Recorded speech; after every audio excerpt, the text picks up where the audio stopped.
My name is Rachel Rossi. I am the coordinator of faculty development, and I've probably sent you an email with your password, so you've heard from me through email. But my office is in Glenn Hall, and on the third floor, I'm in room 304. So if you're teaching in Glenn, please stop by and say hi to me.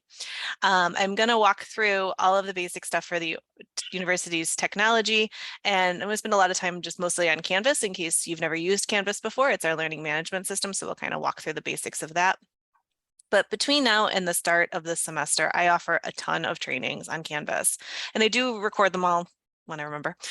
So I will always post the recordings up on my website, and I'll show you how to access that as well. And I've probably recorded some in the past that you might just want to watch from like December or something like that.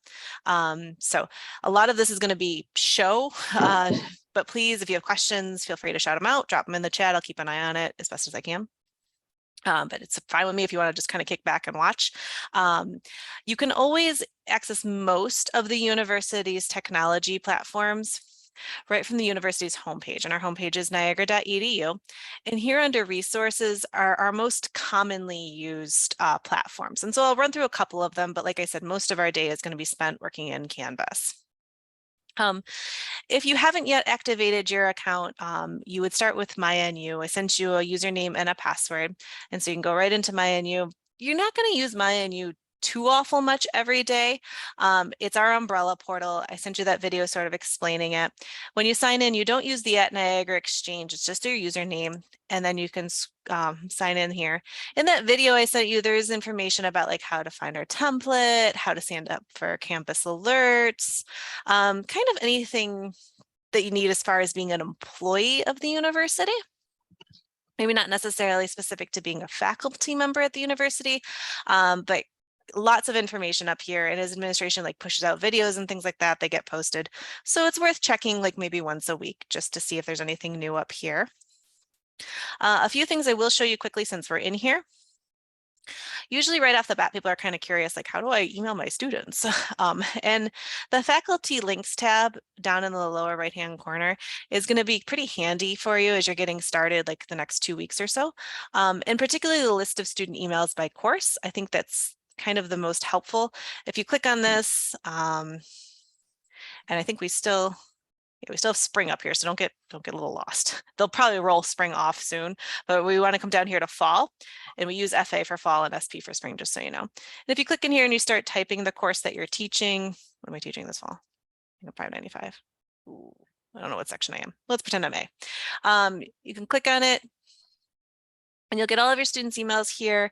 And then you'll also get a big batch paragraph at the bottom that you can copy and paste into a message into your entire class, which is sort of handy.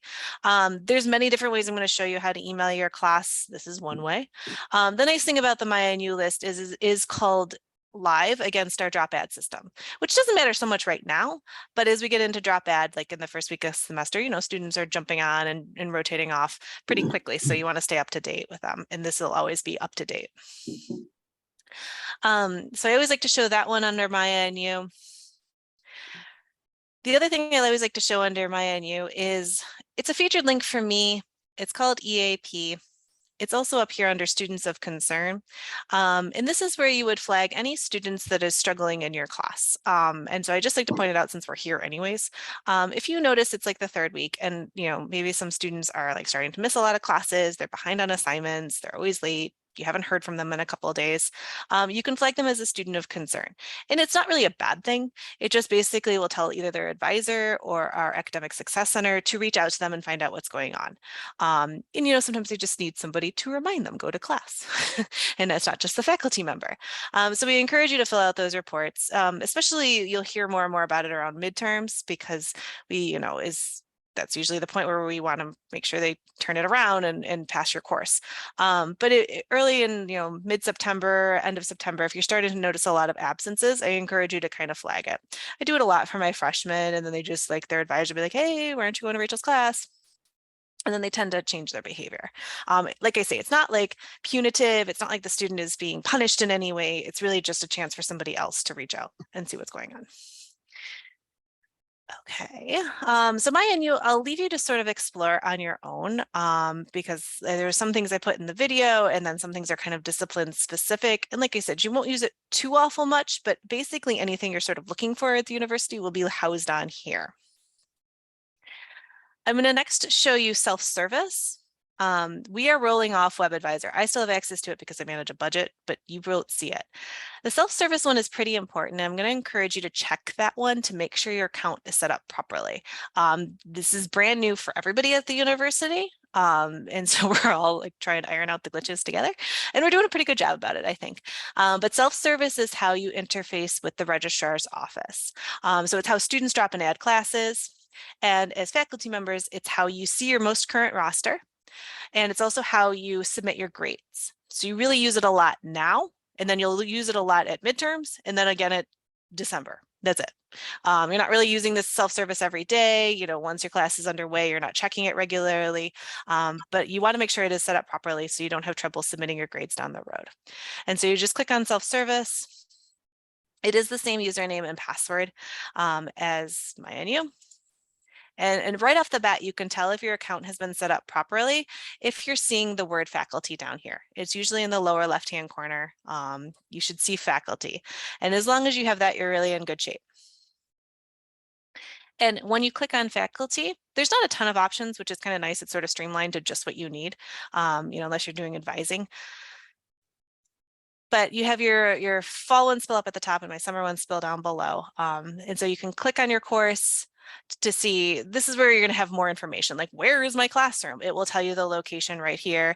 It'll tell you the dates and times as well. So if you're like, I don't know, she said it's sometime on 7 at Tuesdays and Thursdays, it'll be very specific there as well. So you can click on the course name to open it. And you'll see 3 tabs, your roster, which will be up to date, live as the student drops, they come off the roster here. And then you're going to be asked to verify your roster the second week of September. I think it's September 9th. Our registrar's office will send out reminder emails, but this is required by law that you just go in here and you say that basically everybody on here has at least attended one class. Otherwise, they should have been dropped off. Oh yeah, it tells you right here, census. Okay, so census is 16th, and so it opens on the 12th. So you will be asked to verify your roster. It's really just going through, and anybody who's like, no, I've never met that person, you just check them off and say like, never attended my class. And you only have to do it once. So you get your roster here, you verify it, and then when it gets to grading, you submit your grades here as well. Midterm grades, they will send you emails about this as well, but I'll just kind of put it in your mind. We require midterm grades for anyone who's got a C or below in your class at the midterm. You're welcome and strongly encouraged to submit midterm grades on everyone. I mean, every student kind of likes to know how they're doing, but it's only required for those who have a C or below, because the idea is then we can provide some academic intervention services if they are struggling in your class. So you'll come in and you put midterm grades and then ultimately your final grades. This is the only way to actually put a grade on the student's transcript. Anything you do in Canvas, which I'll show you, is great, but it's kind of like a draft. It doesn't actually go on the student's transcript until you come into self-service and put it in here. But that's probably all you'll really use self-service for. So if you have that faculty tab and you can see your roster, you can see eventually where your grades are going to go, you're in really good shape. If you don't see it, just shoot me an email and I'll look into it for you. Lastly, if you did also want to email them from here, you can do it too. I'm going to show you 1,000 different ways to email your class. You can say email all. It'll say it's too many to pull right here. That's fine. You could just copy it to a clipboard. It's been copied, and then I could paste it in an email message. Any questions on self-service? My self-service is showing you don't have access to any menus on this page. Yep. So you're just one that, if you could send me an email, I'll look into that for you. I'll send you. Yep. Any other questions? They're just in the process of setting everybody up, so there's going to be a couple, but they're really quick about turning them around. So. All right, and so again, the most commonly used apps are always going to spill right across the top here in my menu. So I'm going to kind of keep going back, and I'll kind of explain what they are, but there's some that you probably won't use very much. We talked about students of concern. We talked about self-service. You won't see WebAdvisor unless you're managing a budget, so you can ignore that one. We do have Zoom here at the university, which is the full suite of Zoom services, the whole bells and whistles, 300 participants, unlimited cloud space recording, all that stuff. So if you are teaching at a distance, Zoom is our preferred online conferencing platform. We also have Google Meet. We support those too. And so you can access it right by clicking on Zoom. And then again, you sign in with your Purple Pass credentials. I don't really want to do it because we're in a Zoom, so it gets a little like messy, but it's the same sign on there. And so please don't ever pay for Zoom. You get it with your faculty license, so don't pay for it. And it does interface quite nicely with Canvas. So if you are teaching an online class and you're going to be setting everything up in Canvas, I will show you how to do that. All right, we talked about that. At Astra, I'll explain what this is, but you probably won't use it very much. This is our scheduling system for on campus, what classrooms are available. So if you do walk into your classroom and you're like, oh no, I can't work with this, I need movable desks or something like that, Add Astra is how you can see what other rooms are available. I'm gonna warn you, it's not a lot of fun to work in, but it does work. So if you see like, oh, this classroom down the hall looks like it's open and I'd rather be in this room, you can check that in at Astra. But if you don't need to change spaces on campus, you'll probably never use it. You have access to the library. Our library is absolutely phenomenal here at the university. I'm completely biased because, as you can tell, I'm a part of the library department, but our library is lovely. Even for its small size, they're extremely robust. Our librarians are very prompt and they're always happy to support your classes however you want. They'll teach your students how to find resources, references, whatever the case may be. And you have that as well. If there's a book you need, you can request it through interlibrary loan. They're pretty speedy about that. If there's an article you need, please do not ever pay for articles. Don't let your students ever pay for articles. Our librarians are absolute wizards and they will get it for you. So you can access that right from there. Also from the university's homepage as well. We even have a library of things here at the university, which is kind of neat. They're trying it out this year. So you can like check out like a rug shampooer or like a tent or a drill. So if there's something that you kind of need, but you don't want to like buy, they have a small like library of things you can borrow. And if you're teaching in the College of Education, they have an awesome teacher studio. So that students can like check out puppets and children's books and they could make bulletin boards. And so College of Ed professors, I always like to tell you so you can kind of push it with your students. I hate to see kids spending money on like art supplies to build a bulletin board when we have all of that for them. Okay. And then your email system will be the last thing I talk about before I move into Canvas. Email is housed on Google Workspace. We're a Google Workspace institution. And in your email that you got from me, that was a different password. And then you should have been immediately prompted to change that to a different password. This is obviously mine. Up here, it's called the waffle. Fun fact, I don't know if you knew that. This connects all of our Google apps. And one of them is obviously your Gmail. So it's called Gmail. I know it looks like it's Gmail, but it's, it's Google Workspace and you can just access it right from here. If you're looking for someone's email, like that girl, Rachel, who talks way too fast, how do I find her email? You can come down here to contacts. And this is completely searchable for anyone who's a faculty or staff member.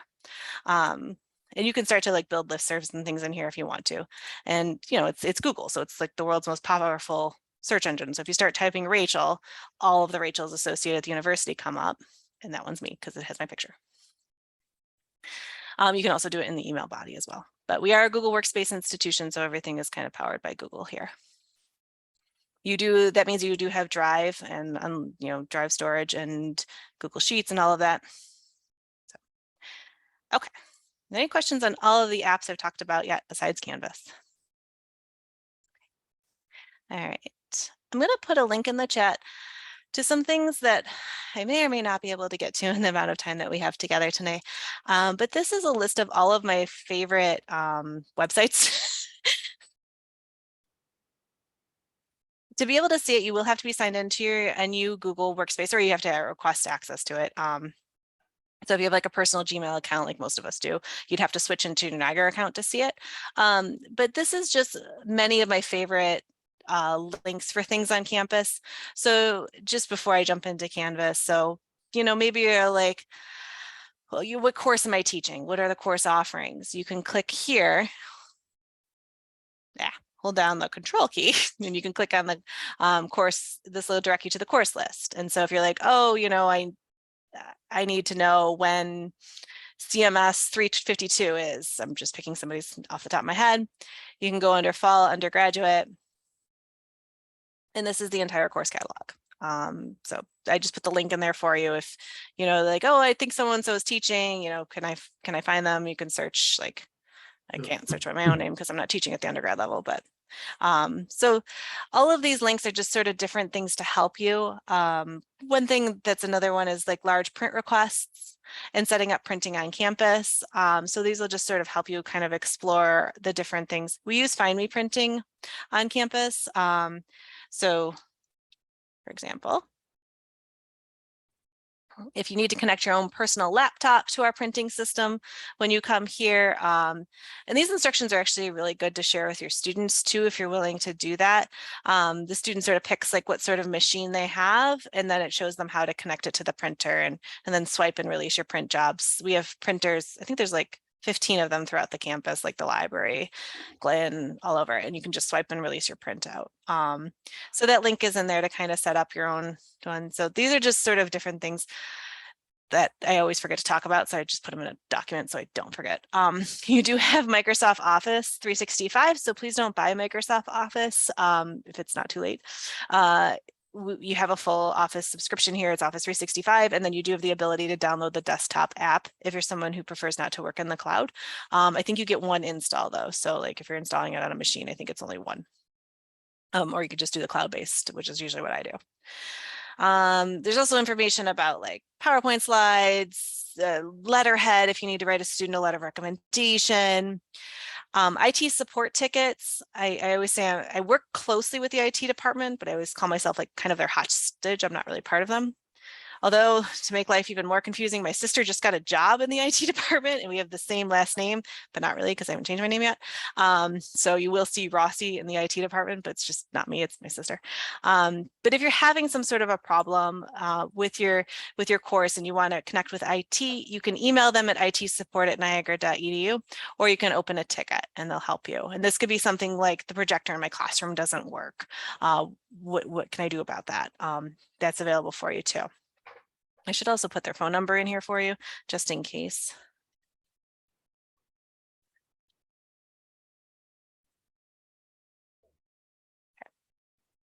That's more for those of you who are teaching on campus. Okay, so, all right, I'm going to jump into the Canvas because that is what I'm certain most of you want to learn more about, but I'm always happy to take any other questions you have. I am going to talk about the bookstore too when we get into Canvas. So you can click on Canvas from MyNU. You can also access it directly from the university's homepage by clicking on Canvas here. Or you can also, I put the link in that handy list of links. You can just go to the link directly if you want. So there's a couple different ways to get to it. I'll just go from the university's homepage because I think that's easiest.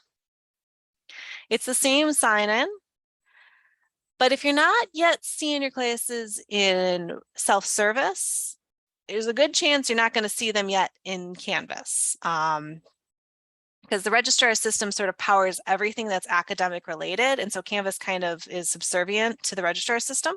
So once you have access to self-service, you should start to see your classes in Canvas. If you do have access to self-service and you can get to faculty just fine, but you're still not seeing your class in Canvas, let me know, because that's something I have to get involved with, and I'll get it fixed for you. Basically, any problems you have, just let me know and I'll help you fix them. Okay, so in Canvas, you have published courses and unpublished courses. By default, your class is unpublished. I'm going to come down here and work in my unpublished ones. An unpublished course means that students can't see it. It's in draft mode. You can completely screw this up. It doesn't matter. Students will not see it until you click this magical publish button. So my advice is don't click that button until you are ready to turn it on. I often get the question like, when do people publish their classes? It's completely your choice.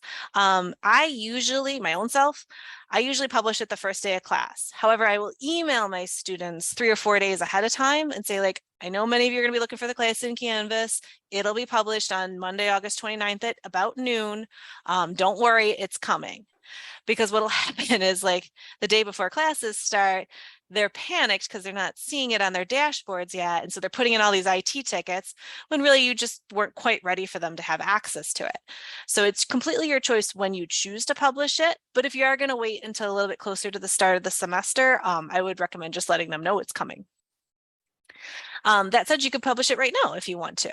Once you publish the course, that just makes it live on their dashboards.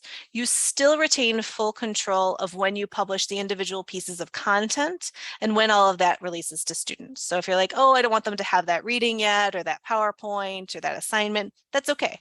Just because the course is published doesn't mean you have to publish every single thing that's in it. Clear? So far, so good? Okay. I'm gonna pick up one. All classes look exactly the same when you get started. As you can see over on the right here, it says my course status is unpublished. That's fine. That means nobody can see this one. This is actually a class that's not running, so it's a good example to show you. We have this big long list of all of these things over to the left. And I'm going to tell you right now, you're not going to use a lot of them. So to make your life easier, I would really recommend hiding a lot of this stuff that you're not going to need. It also makes your students' life easier because they are not clicking all over town trying to find your content.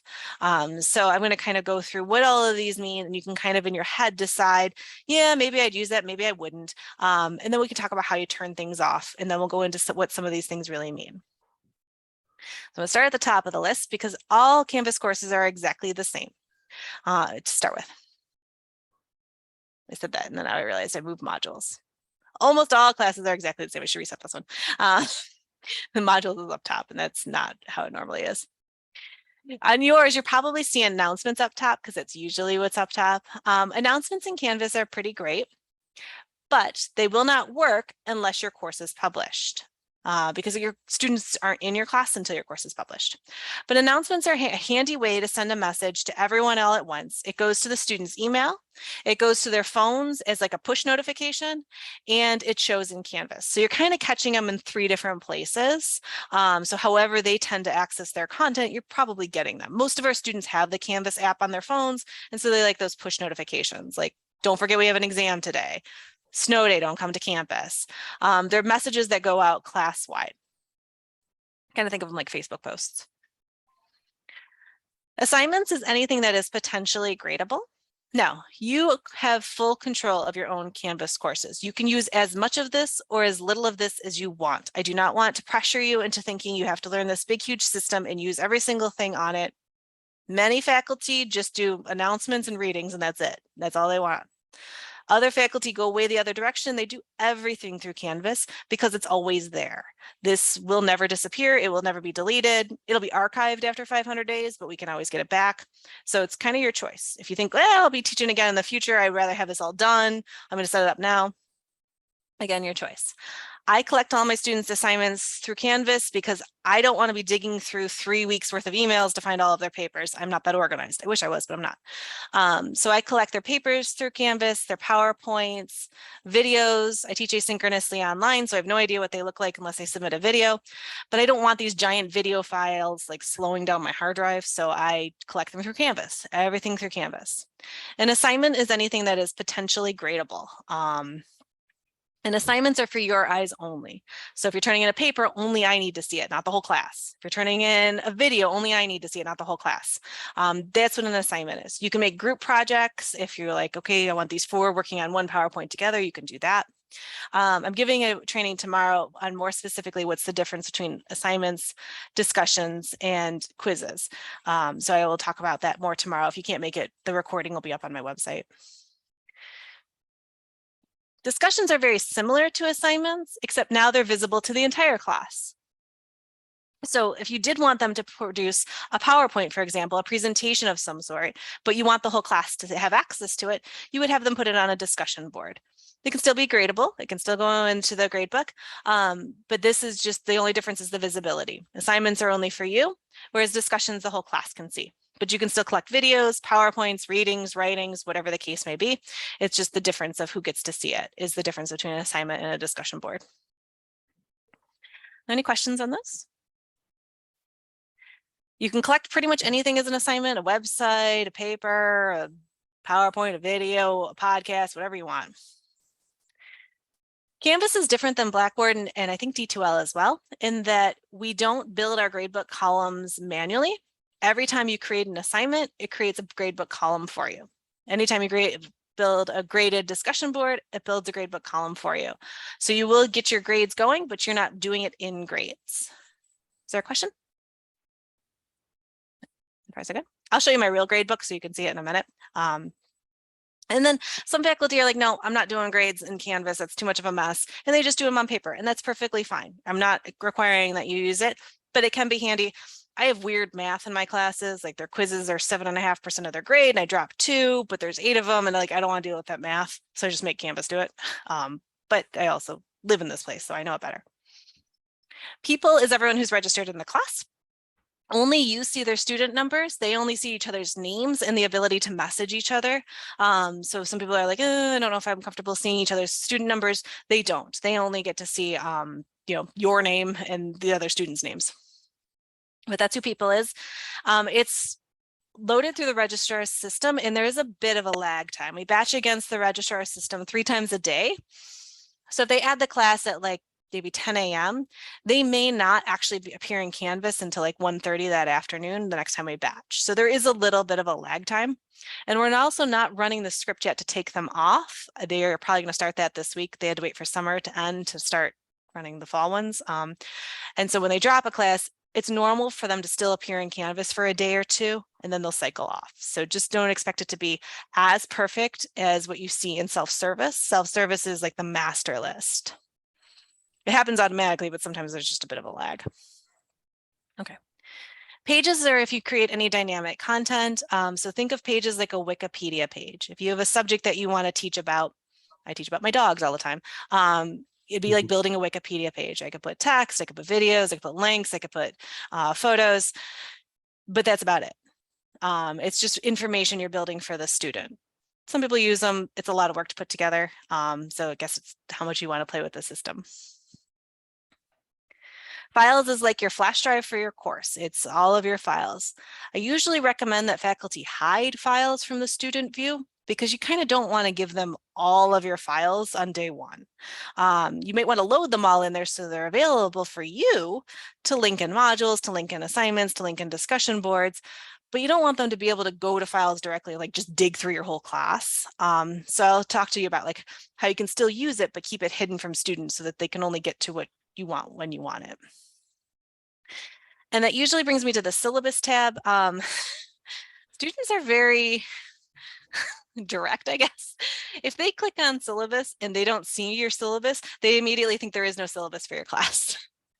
So I'm going to encourage you to at least put the document up under syllabus once you have it ready, or turn syllabus off entirely, because I've seen freshmen be like, oh, I clicked on syllabus, there's nothing there, there's no syllabus for that class. And I'm like, that's not true. It might be under files or it might be under modules.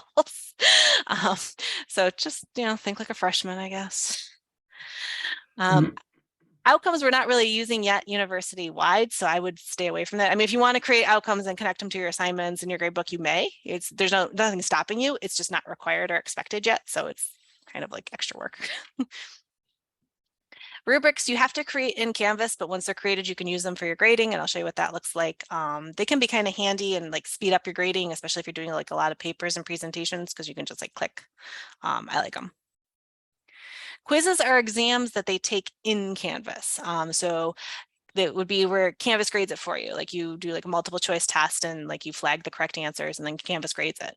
And you can do pretty much any content that you could put on a paper-based quiz, and Canvas will grade everything up till essay questions, obviously.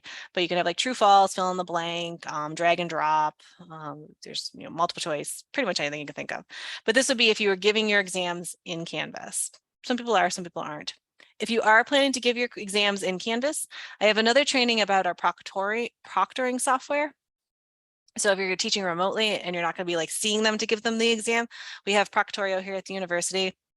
It's good, it's not great, but it's what monitors them to stop them from like Googling answers and taking pictures with their phone and all of that. So if that's something that you're interested in, I do have a Proctorio training at the end of the month about how to set it up and do that. Okay, going to go through these quickly. Collaborations is how we integrate with Google Drive. So if maybe in your class you want all of your students working on like a Google Doc, like these 6 on one Google Doc, these 6 on another one, but you want to own it and you want to keep it in Canvas, that's a collaboration. If you're not using Google Docs, Sheets, or Slides much in your class, you probably won't use it. You can take attendance through Canvas. Let me find a class that I have attendance in here. I think I do I'll show you what it looks like. In my other class, I have one. All of your students load automatically, like I said, and you have 3 choices for attendance: absent, present, or late. So I kind of don't always use it very much because I need more than that. Like I need like present and prepared, late but prepared, that kind of thing. But some faculty like it because then they don't have to worry, they can just click. My students are all there, I can click who is there. And then students know as well. So if there's any discrepancies, we can talk it out. But this would be an example. So like Tuesday, August 16th, these are the students in my class. I can just click Justine was there, Justine was absent, or Justine was late, and put it through. Justine was my old grad assistant. She's probably wondering why I'm marking her late, but and then you can toggle to the next day and just go through that. You can also build a little seating chart if you want to, and you can like kind of drag your people on here. So if you're someone who's like more visual, and they tend to sit in the same seat anyway, so you can kind of, it's not perfect, but it can kind of help you if you do. Most of our students usually put up their picture, their avatar anyways. So that's the attendance feature. Again, you may use it, you may not. I don't know if attendance counts in your course.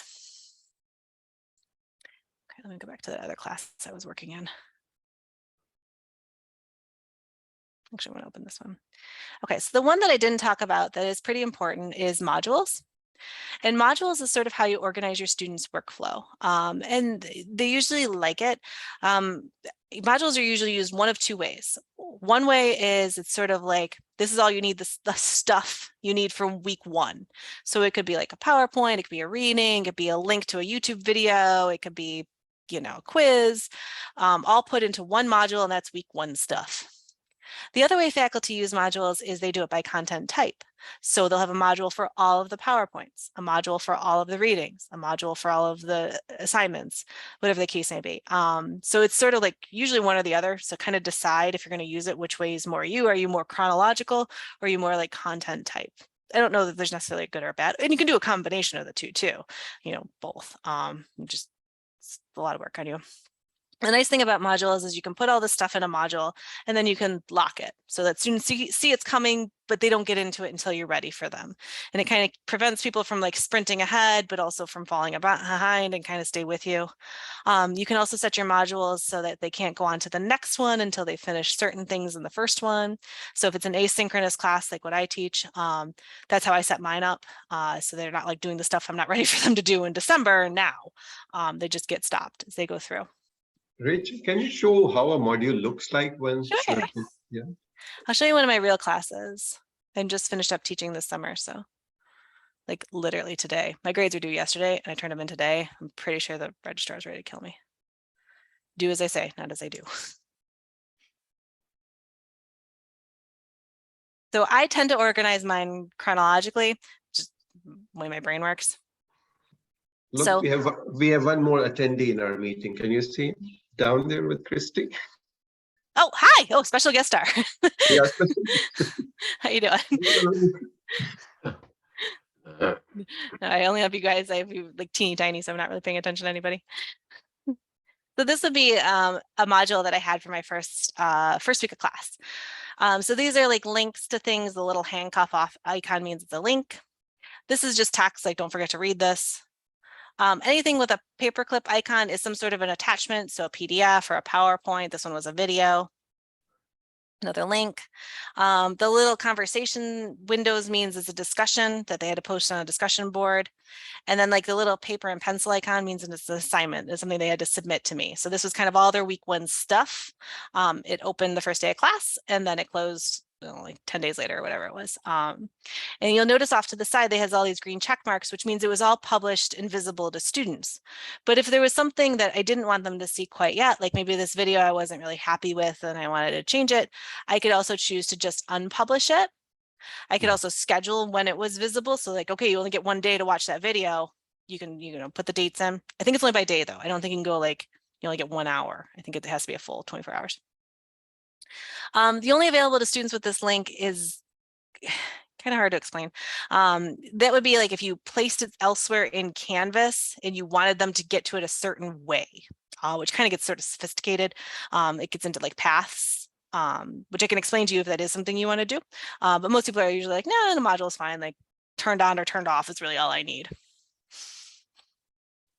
Does that make sense? Anything you add to a module, these are all of your options to put a piece of content in. It can be an assignment, which I said was something like they're turning in, like a paper or something. an exam, which would be a quiz. Canvas calls them quizzes, so I call them quizzes. It could be files, which you have lots of files, PDFs, PowerPoints, whatever. Pages, like I said, but you have to create them first. Discussion boards. Text header is just like information. Like I said, don't forget to read Pink 2009 or whatever the rating was that week. That's just, they just have to read it and do it. They don't click on anything. External URLs and external tools. External tools would be like if you're using your textbook companion site, like Pearson or McGraw-Hill or something like that, and you need to link to it, that's an external tool. Whereas an external URL would be something like a YouTube video they have to watch or a website they have to go check out or something. All of that stuff is something you could put into a module and then either lock it or like put it in some sort of a progression. I'm also giving a training on modules, I think on Thursday, the 18th. So if you want to learn more about that, that one's at 3 o'clock on Thursday, and it will also be recorded. Okay. Other questions? We can get more into detail in the other training. Okay, and then I'm going to, oh, sorry. Yeah. I'm seeing that on the left side, so some of the items have a little eye cross out Yes. icon suggesting that those are, so when the student looks at this, it looks like students will be able to see chalk and wire, grades, discussions, quizzes, etc., but won't see the ones that are Yes. that eye crossed out. Okay, so how do you toggle that? Yep. So I'm going to show you that when we get to settings. So just hang on for like 2 seconds. I'm going to show you that one. That's a great question. And also, if you're ever curious what your class, thank you for bringing that up. If you're ever curious what your class looks like, we do have a student view as well. And it's pretty robust. So I can click it into the student view and you actually get a test student account. So if you wanted to like submit an assignment, like maybe you're like, okay, I want them to record a video and upload it. You can do that as your test student. Like think of test student as a human and you can do it. It's only visible to you. So this is obviously a much shortened menu when I'm in the student view, and that's why it's all in pink and things. But yes, I'm going to show you how to turn things off because I'm a big believer in turning things off. Okay, so let's go into that now because the last few little utilities are going to be ones you want to turn off, to tell you truthfully. And I can actually talk about them while I turn them off and why you want to turn them off. So let's do this class. I always encourage you to turn off more things at the start of the semester and then turn them on as you need them. Keep your class as like simplistic as possible. And you do that at the very, very bottom under settings, which I hope your Zoom controls aren't hiding it, but it's the very bottom of the list on the left is settings. And then you're going to have a bunch of tabs across the top, and the navigation tab is the one where you control that list. And it's where you hide things, and it's also where you put things that are more important towards the top. So if you're someone like, yep, absolutely, I'm going to be using modules, I want that like right off the bat, you can drag that and make it, you can't replace home, but you can go almost to the very tippy top. So you can reorder what's visible as well. And then things that you're not planning to use, you can drag down here. And it's important for me to tell you that there are thousands of apps that integrate with Canvas. And obviously we don't turn them all on because that would be unwieldy. But if there's a tool that you use a lot when you teach, there's probably a Canvas app for that, as much as I hate to say it like that. But like Perusal, these are all the big publishing company ones.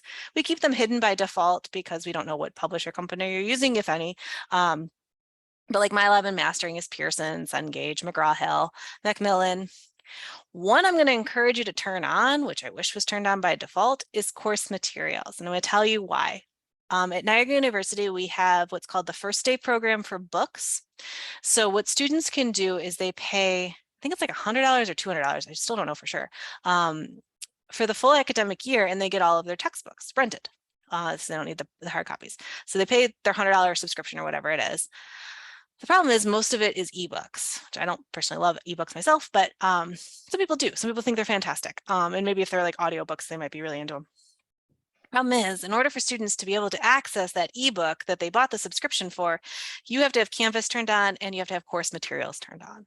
So if they tell you like, I can't see the book in Canvas, that's what they're talking about. They need you to enable course materials and then save it. And then they can take it from there. They'll click on it, it'll link them to the Barnes & Noble bookstore, and then they'll have access to the e-copy of the text. But turning things off, you just click and drag. So there's the last few that I kind of didn't talk about because they're sort of specific. So like chat is like a 1994 chat room. Like you would sit there and type and they would type back. Could be kind of handy for office hours, maybe, but most people just email or, Zoom or something. But maybe like the chat room and you want to relive the glory days. But if you're like, no, I'm not going to use that, you can disable it or click and drag. Yes, Jamil. How did you get to this page? Can you please show again? Sure. So you click on settings from the left-hand menu. Okay. And then up at the top here, we're roaming over to the navigation tab. Okay, thank you. Yep. So I'm not going to use the chat room. I'll turn that off, drag it down, or disable it. SCORM, you're probably not going to use. SCORM is a packaging software. So if you're bringing something from like D2L or Blackboard into Canvas, you could use SCORM, but most people don't use it. So you can just turn it off. Accreditable is like a badging system like the nursing program uses. So most people don't use it. You can just turn it off. Chalk and wire is a College of Ed thing. So if you're not teaching in the College of Ed, you don't need it. I actually do for this class, so I got to turn that back on later. And I'm going to talk about Zoom Prod separately, so I'll leave that on. Google Drive, if you're someone who uses Drive a lot, this is a shortcut to your own Google Drive. Now, please don't misunderstand me. I'm not saying it gives your students access to your Google Drive. It's just if you're up in front of the room and you're like, okay, I got to get to my Google Slides, it can sometimes be faster to just click on Google Drive in Canvas and then pull it up from there. Maybe not. Maybe you just want to sign into Drive. It's just meant to be a shortcut to your own drive. If students click on Google Drive, they get shortcuts to their own drives. The Hawk Sync tool is a math thing. So if you're not teaching math, you're not going to use it. Canvas Studio is the video creator software in Canvas, which is really cool. And it's like how you can like make sure students actually watch videos and like embed questions and discussion boards and how they can create videos. We have another training on Studio, but if your program is not very video based, you might not use it, so you can turn it off. So you can kind of get the idea. Biggest thing though, and I hate this, I see faculty work so hard, they get this so organized exactly as the way they want, and then they forget to save it. And it's not a very obvious save button, it's way down here at the bottom. But once you get your navigation list kind of the way you like it, please make sure you save it at the bottom.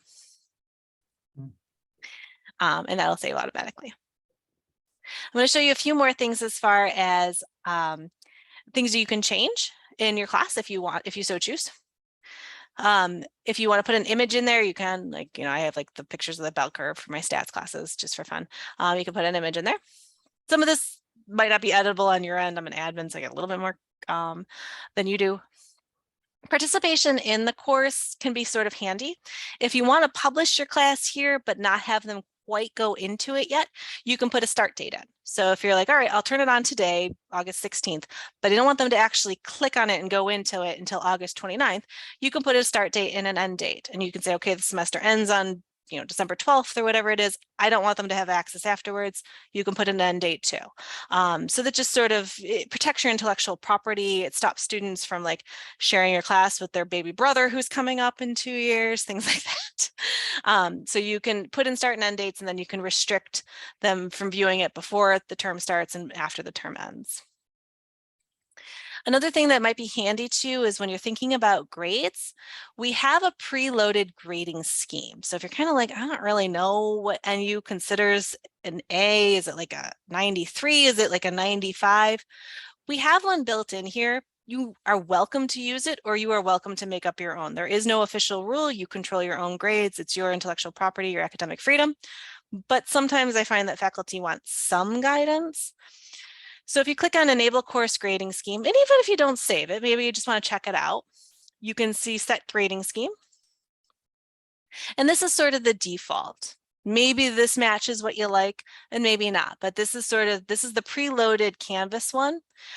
So anything a 94 and higher is an A, 90 to 94 is an A minus. A couple things to note, in the graduate grading scheme, if you're teaching at the graduate level, there is no Ds. So this one really wouldn't work if you're teaching at the graduate level, because if they get a 68, they'd be getting a D plus, which is not in the graduate grading scheme. The graduate grading scheme ends at C minus and then jumps to F. I have no idea why, but that's the rule. And also A pluses don't load at the graduate grading scheme, but you can get A pluses at the undergrad. Again, I have no idea why. So you may decide to use this, or you maybe decide to create your own. Again, your choice. But sometimes people just need something to sort of get them started. And if you're like, nope, that doesn't work for me, just uncheck it. And then a few more settings you might consider using under more options here. You can make it so that your announcements show on the homepage, which can be kind of handy. And then there's a few other things that you can turn on and turn off for, can they see Can they attach files to discussion boards? No, I don't want that, or whatever. And then updating course details is where you save your changes. Okay. All right. What else do I need to teach you about settings? Nothing in there. Nothing in there. Nothing in there. Where am I in time? Okay. I was going to talk about Zoom Prod next, if you have to schedule any class meetings, and how you can use Zoom for office hours if you're planning to do so. Okay. So as I said before, you have a full Zoom account. Before you go into Canvas Zoom Prod though, please, please, please do me one favor. Go into my menu. Go into Zoom. We're going to risk it. We're just going to go for it. Go into Zoom. Sign in. I know I got some questions in the chat. I'll answer in 1 second, I promise. Do all this before you set up Zoom Prod, please. It just, the weird, I'll explain in a second, but under your profile, you know, some of the stuff is mine, obviously, but just make sure when you scroll down to under account, your account says licensed. And it says you have like the full meeting. I have the webinar account, ignore that, but say it has a meeting 300 participants. If you're not seeing license, you're not seeing meeting 300 participants, please let me know. Because if it's not set up right here, it's not going to work right in Canvas. And then what'll end up happening is it'll start scheduling your meetings like at Greenwich Mean Time, and it gets really confusing. It works itself out eventually, but sometimes you have to reset your account. So I'd rather just be set up properly from the onset. And the quickest way to check that is my menu, click on Zoom, sign in, and then just scroll down and make sure it says licensed and all that. If that is, you're good to go. Questions on that one?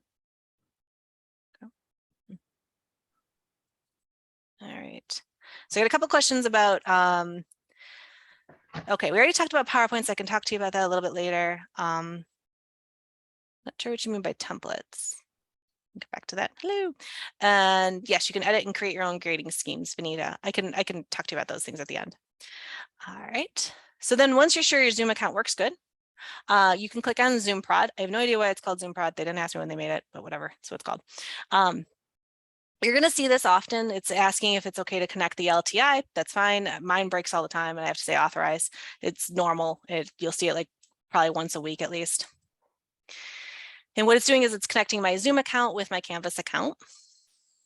And you'll notice that you have 3 different tabs here. Probably the 2 that you'll use most often are if you are using Zoom for course meetings, you can schedule your meetings here.